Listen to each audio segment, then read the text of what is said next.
You watched Happiest Season, The Prom, and all the gay Netflix movies. You even rewatched The L Word because you like torture. You love it. But I'm here to tell you about the queer movie you haven't seen, and it is a goddamn shame because it is the greatest queer movie I have personally ever watched. It's called Kyss Me, or in English, With Every Heartbeat. Jag vill vara med dig hela tiden.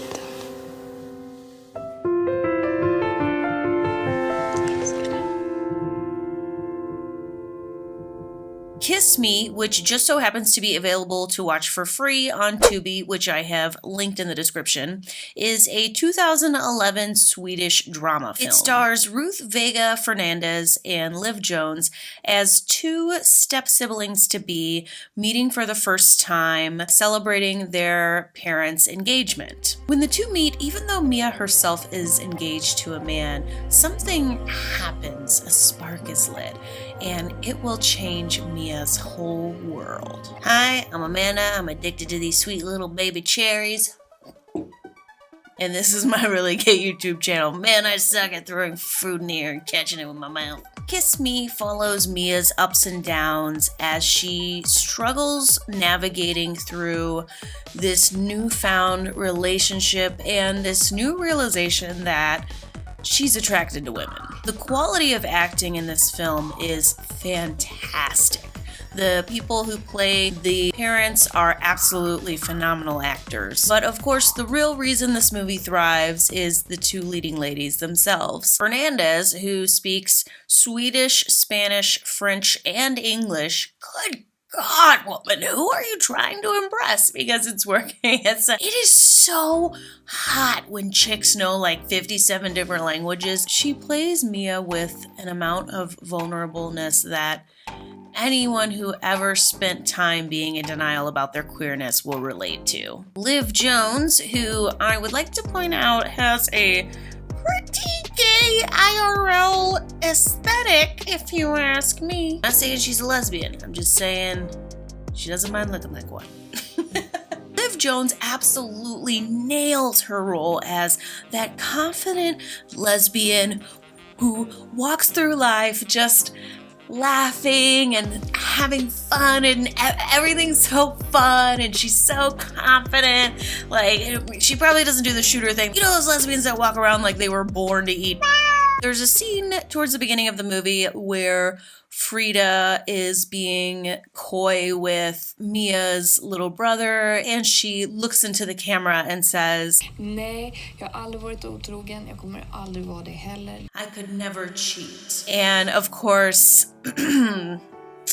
about 20 minutes later, she will be cheating hard. Her naked, sweaty body would be telling a different story. I'm always leery of anybody who confidently declares they would never do anything. It's like, I didn't think you were a womanizing whore before, but now I kind of do. What at first seems to be a kind of picture-perfect relationship between Mia and her fiancé Tim quickly begins to crack when they arrive at Mia's father's house and she begins to butt heads with her dad, with Tim, kind of taking her dad's side. It's just enough ammo to get the queer lady viewer to root for the cheating. Sure, she fell down a literal hole and ate herself out, but he did not have her back with the wedding dress thing, so...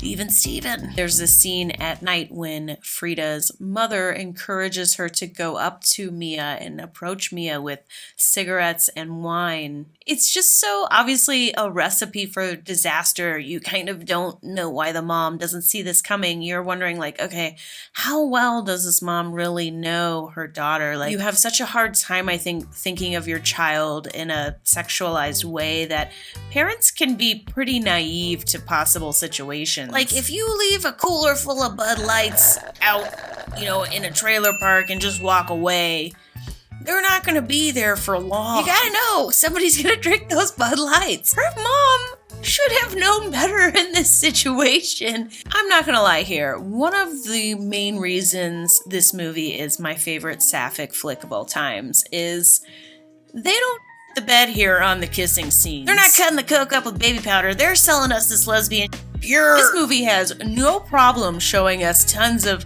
lesbian kissing, tons of lesbian sex, and I am here for it. The make or break factor amongst all queer movies across the board is definitely whether the queer couple has chemistry. And holy do these two actors have chemistry. The movie continues to pick up pace and absolutely plows through Mia's life like a freight train, leaving a path of destruction in its wake. Men herregud. Jag bad dig vara lite snäll mot henne. Inte bli kär I henne. Hey mom, maybe next time don't tell your smoking hot lesbian daughter to be nice to her. Are you gonna tell a chain smoker trying to quit to be nice to some cigarettes? Are you gonna tell a mosquito, be nice to that vat of blood over there, don't drink it? I won't spoil the rest of this movie for you, but there is an moment that comes out of nowhere at one point, so this movie just continues to be entertaining throughout. By the way, there was a time when I would have said no to watching this movie just because it was a foreign language film with subtitles. If you fall into this group of people, give it a try anyways, watch it for a half hour, and if you still hate it, then turn it off. But some of you are gonna be into it. You're gonna literally, it's so good, you're gonna forget there even is subtitles. Half the movie is just hot kissing and sex scenes. You don't need subtitles for that. Thank you so much for watching my content. If you haven't already, please subscribe. I'm really trying to reach that 1,000 subscribers mark so I can hit that monetization goal and become a millionaire on YouTube. All right, that's the video in honor of this being a Swedish movie. Here's footage of me rocking out to that Swedish reggae band Cultiration.